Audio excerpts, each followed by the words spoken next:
pessoal, aqui é o professor Rafael Bassi, para a gente fazer o nosso atualizado especial da Semana Farroupilha. E hoje eu tenho aqui um prazer imenso em receber um grande amigo meu e professor do unificado, o professor Fabrício, para a gente discutir um pouquinho toda essa questão, não apenas relacionada ao contexto histórico da Revolução Farroupilha, mas também sobre a questão do tradicionalismo, a questão de como isso mexe em pleno século XXI com algumas pessoas. A gente vai discutir um pouquinho o que faz esse orgulho que alguns mantêm tão vivo, que faz com que as pessoas acabem, às vezes, até organizando suas férias a ponto de poder passar um mês no acampamento Farroupilha. Então, professor Fabrício, muito obrigado pela participação. Eu queria começar pedindo para que tu explicasse um pouquinho, desse um breve contexto sobre o processo de Revolução Farroupilha, para a gente dar um início na nossa conversa. Oi, gente. O professor Rafael me convidou para vir aqui hoje, até porque ele é um estrangeiro na nossa nação, né, como paranaense, está aqui de convidado. Então, eu, representando a bancada gaúcha nessa cadeira, resolvo, então, vir trazer para vocês algumas informações a respeito do passado Farroupilha. O que não é bem verdade, porque o Rafael é bem mais gaúcho que eu, e isso já é um primeiro mote para a gente trabalhar lá na frente. O Rafael é um cara que participou de CTGs, invernadas, lá no Paraná, bem distante daqui, onde começou o amor dele pelo Rio Grande do Sul. A gente vai explorar isso mais para frente, mas isso também faz parte de como esse imaginário, ele é muito mais imaginário de fato do que uma construção com base num fato concreto. A Revolução Farroupilha, ela foi a maior guerra civil da história do Brasil, ela durou 10 anos, é um confronto aonde a elite gaúcha, à época, que eram os estancieiros, que estavam ligados aos charqueadores, que são duas coisas diferentes, né? Os estancieiros são os criadores de gado, os charqueadores são aqueles que faziam o charque, ou seja, são os beneficiadores. Numa lógica um pouco mais conhecida nossa dos dias de hoje, a gente poderia comparar ao plantador de uva e ao dono da vinícola, né? Então, o estancieiro ele fornece a matéria-prima e o charqueador ele beneficia. Os estancieiros e charqueadores eram a elite rio-grandense do século XIX, dos anos de 1830, e estavam muito incomodados com a política do governo regencial tarifária, que tinha uma sobretaxação, se cobravam altos impostos sobre o charque gaúcho, e isso faz com que então exista uma grande reivindicação a respeito dessa interferência do governo central. A resposta do governo central, o governo central brasileiro de muito tempo costuma ter muita sensibilidade para lidar com algumas questões políticas locais, eles vão então nomear um paulista como o novo governador do Rio Grande do Sul. Um carioca como novo governador do Rio Grande do Sul.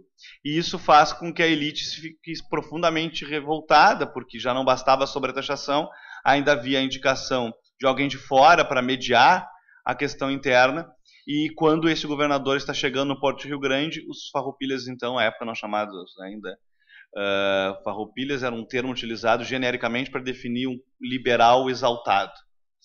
Então, estes farroupilhas do Rio Grande do Sul, eles resolveram, então, tomar a cidade de Porto Alegre impedindo a posse do governador. E aí começava, então, o processo de revolução, que vai durar 10 anos, aonde, então, essa elite reivindicava a redução dos seus tributos pagos pelo principal produto da economia do Rio Grande do Sul. Aonde com um conflito de características claramente de interesses de uma camada mais elitista da sociedade, aonde que esse conflito acaba virando a raiz, a gênese da construção do Rio Grande do Sul. É que, num dado momento, conforme essa revolução ela foi se estendendo, ela vai se tornando muito mais do que uma reivindicação pelo charque. Ela vira um movimento republicano, ela vira, para alguns, um movimento de pretensão abolicionista, apesar de não ser um movimento abolicionista, mas existem camadas da sociedade como os lanceiros negros, que eram escravos que lutavam em busca de um país novo que criasse então essa liberdade. Isso tudo cria um imaginário, né, de um movimento contra o poder central, de um movimento contra uma opressão externa, de um movimento de construção de uma identidade local quase que nacional, nós diferente deles, nesse sentido, e que serve de gênese para a criação do imaginário lá 100 anos depois, né, do gaúcho campesino, que está ligado com as suas raízes lá no século XIX. E todo esse contexto acaba fazendo com que o conhecimento sobre a história desse período seja muito fraco dentro do Estado, não? Porque as pessoas, hoje elas criaram esse imaginário, elas mantêm esse imaginário com um desconhecimento sobre o processo histórico. Não à toa, quando a gente dá aula de Revolução Farroupilha, as pessoas se apavoram quando sabem de algumas coisas, não? As pessoas ficam impressionadas quando a gente comenta esses fatores históricos, quando a gente comenta essa criação do imaginário, porque as pessoas realmente imaginam, as pessoas têm na cabeça que era um processo que é o que está no hino, é o processo em que tomam aquilo por verdade, né? Tomam os símbolos por verdade. Os símbolos por verdade. Então, como que a gente analisa esse processo de criação do imaginário nos 100 anos depois do processo da Revolução Farroupilha? E quais são as formas em que a gente pode discutir isso até a atualidade? Tem uma questão, o movimento ele começa a surgir depois da Era Vargas. Em 1948, por um grupo de secundaristas do Colégio Júlio de Castilhos, do qual são os mais famosos o Barbosa Lessa e o Paixão Cortes. Mas a gente tem que pensar que ele vem logo depois da Era Vargas, então, e que a Revolução de 30 foi um movimento grandioso no seu potencial e no seu resultado. Ela parte do Rio Grande do Sul, mas apesar de partir daqui enquanto movimento, enquanto tropas, ela frustra parte desta elite agrária, porque quando Vargas chega ao poder, ele vai fazer algo diferente daquilo que essa elite agrária aqui desejava. E vai implementar um regime de progressismo no país, extremamente acelerado, de industrialização de um país que precisava se modernizar e que entra... Lembrando só que era uma indústria de base, estatal dentro do projeto nacionalista varguista, né? Varguista. E que tem suas semelhanças com o projeto dos positivistas na República Velha no Rio Grande do Sul. Tem seus traços. Mas o Vargas foi além. E no Estado Novo, ele vai querer consolidar sua imagem como líder único num regime que a gente usa a determinação de um regime fascista, e foi um regime fascista, apesar desse adjetivo ele soar com certo desconforto para aqueles que gostam do Vargas. Nessa ditadura fascista tinha que ter um único país, com uma única bandeira, com um só líder. E tem um episódio muito marcante, que é o episódio da queima das bandeiras, da desconstrução das regionalidades, e parcela desse grupo social rio-grandense se desconforta com isso. Então, apesar da Revolução de 30 ter sido um movimento onde o Rio Grande do Sul fez parte importante, ter sido um movimento de tomada do poder frente ao poder central, que era São Paulo, de ter sido um movimento que implementou um processo de modernização no país, ele não dialoga com o saudosismo das pessoas em relação ao Brasil antigo. Sim. E é por isso que ele não é o símbolo escolhido por esse movimento para ser o símbolo de construção dessa identidade local. E se busca onde? Aonde houve uma tentativa de ruptura com o Brasil, e não de tomada do Brasil, como foi em 30, mas uma ruptura com o Brasil lá em 35, lá em 1835 a 1845, foi na Revolução Farroupilha. Aí se busca um gaúcho agrário, se busca, né, aquele diálogo com a vida no campo, aquela vida mais rústica, que não se conectava ao Brasil moderno que tinha surgido a partir do período varguista. E que na arte isso é muito representativo, né? Se a gente pegar a literatura, por exemplo, a gente tem a partir da geração de 30 aquele regionalismo, tanto no Nordeste, aqui no Rio Grande do Sul. Mesmo no Sudeste a gente tem. Mesmo no Sudeste. Nós temos aqui no caso da URGS esse ano, sempre tem o caso do Érico Veríssimo, que trabalha nas suas obras essa questão desse regionalismo muito forte. E que está exatamente nesse período da história produzindo as suas obras. Exato. Né? e que dialoga muito com Raquel de Queiroz e com outros vários autores. Com o Jorge Amado. Jorge Amado. E estão dialogando, então, com um Brasil que está mudando e eles estão falando daquele Brasil que ficou. Isso aparece na música também, representado nos anos 50, né? A gente vai ter anos 50, anos 60, aparecendo ali Teixeirinha, no Rio Grande do Sul. A gente vai ter o Tonico Tinoco e os sertanejos no interior de São Paulo. A gente tem Luiz Gonzaga vindo para o Rio de Janeiro e aparecendo ali como um representante daqueles migrantes do Nordeste que vieram buscar, então, o emprego nos anos 50. E ele vira, então, esse saudosismo da Asa Branca. Exato. Então, isso é um momento que o movimento de criação do MTG, ele dialoga muito com esse sentimento que não é local e que é um sentimento nacional de desconforto com essa nova identidade.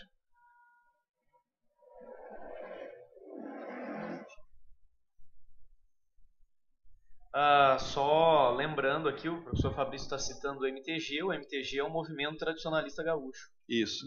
E isso gera um desconforto não só aqui no Rio Grande do Sul, mas em várias regiões. E se volta a essa identidade local, né, em contraposição a uma identidade nacional massificada.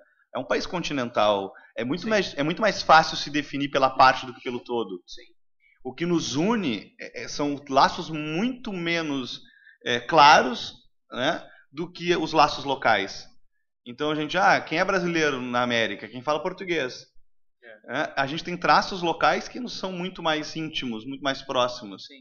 É aquela história, é muito mais fácil tu definir traços de identidade nacional entre o gaúcho do Rio Grande do Sul e o gaúcho do Uruguai, porque eles têm uma vida e uma geografia muito parecida, do que com alguém do Acre. Sim. Né? Do Acre, ou de Roraima, ou de Pernambuco, seja lá onde for. Por quê? Porque é um país continental de clima, né, muito distinto de uma faixa para outra. Sim. E de cobertura, né, obviamente, florestal, geográfica, totalmente distinta, de relevo e hidrografias, todas distintas, que levam a gente a buscar, então, nesse dado momento dessa construção de uma identidade nacional de um Brasil novo e moderno, uma contraposição, e essa contraposição é a regionalidade, e é aí que surge o movimento tradicionalista gaúcho. Sim. E isso permaneceu, né, Fabrício? Porque a gente vê cada vez mais, a gente vê isso em traços muito específicos, né? A criança nasce, ela ganha um vestidinho de prenda, ela ganha uma bombacha. A Laura já ganhou o vestido dela. Já ganhou o vestido dela. A Laura é minha filha, para quem não é meu aluno. Tira-se foto com a criança segurando uma cuia de chimarrão. Então, isso permanece ao longo... Podemos dizer que esse movimento ele é bem sucedido. Sim. Porque, como falávamos no começo, mesmo com um desconhecimento histórico sobre o movimento que se enaltece, permanece esse orgulho dessa construção que, por mais que as pessoas...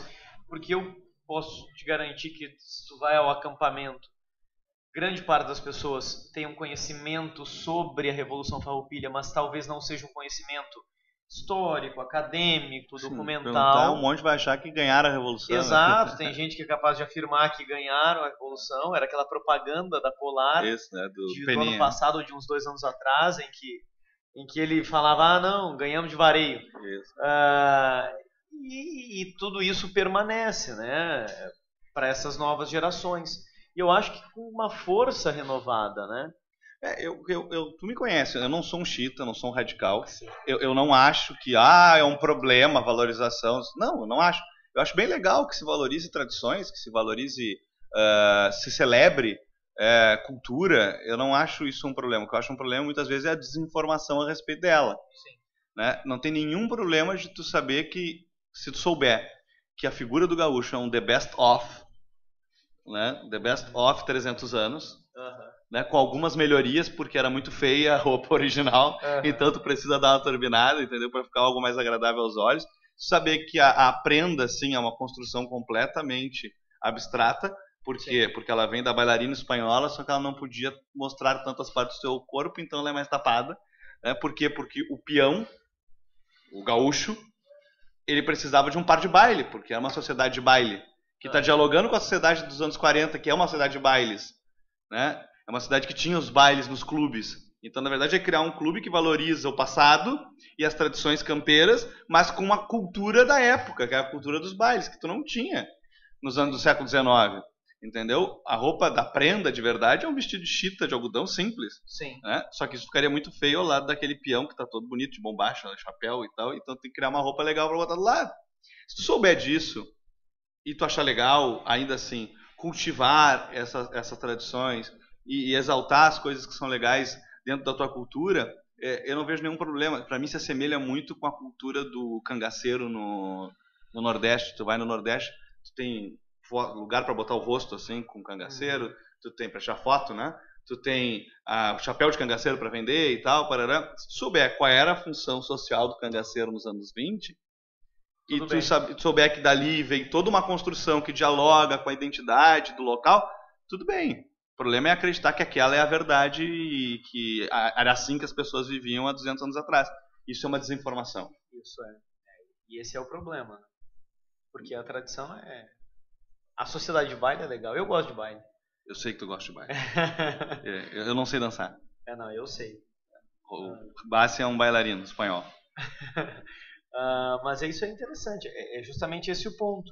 Que tendo todo esse conhecimento, esse contexto em mente, compreendendo essas transformações históricas, essas construções históricas que têm um sentido, têm um motivo, têm um porquê, a tradição no Rio Grande do Sul permanece por mais séculos. E churrasco é bom pra caramba. E churrasco é bom. Chimarrão é bom também. Chimarrão é bom.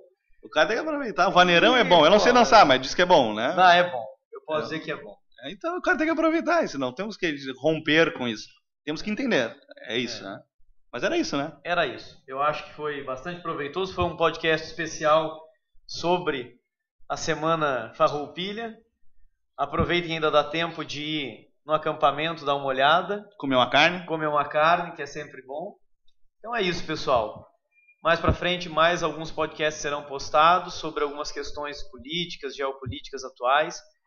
E espero que vocês tenham gostado. Agradeço ao professor Fabrício pela participação especial aqui no nosso podcast. Obrigado, Rafa. Um abraço a todo mundo. E até a próxima. Tchau.